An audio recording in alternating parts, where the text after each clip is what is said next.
but it starts with having, like you were just saying, that long-term aspirational vision where you imagine the far distant future about the life that you want to live is what it's going to look like and the impact you want to have, in the world, on your family, all the things that matter most to you spiritually, financially, family wise, impact on community, impact on the world, all that stuff that matters to you.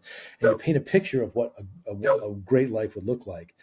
Then you take that picture and you create a 3-year vision, which is a more specific vision that represents the progress you want to make towards that aspirational vision in the next 3 years. And it's more specific.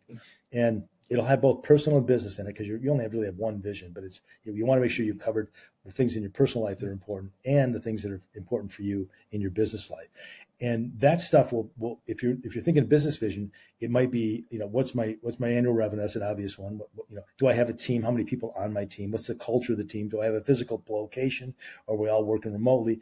What technology are we using? What's our ideal client look like? How many of those ideal clients do we have in profile? How, all that specific, I could go on and on and on. I'm not going to bore you to death, but what I wanted to get across is a very specific vision with this measurable and it's potentially possible in three years. So it's a stretch. It's a move towards your vision, your long-term aspirational vision, but it's just like, close up vision.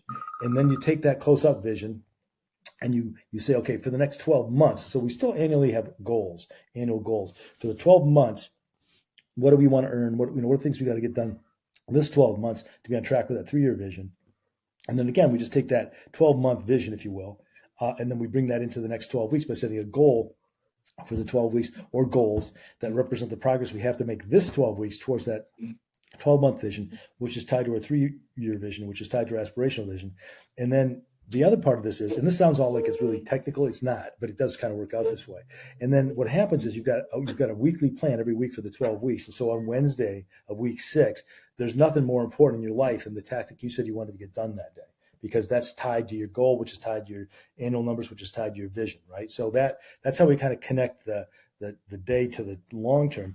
But when I build out that plan, I want to build out a plan that represents progress in the areas that I got to make progress in. I'm not going to make progress in all areas, right? But I'm trying to decide this 12 weeks, what progress do I need to make? What are the milestones that I need to hit to be on track with the future?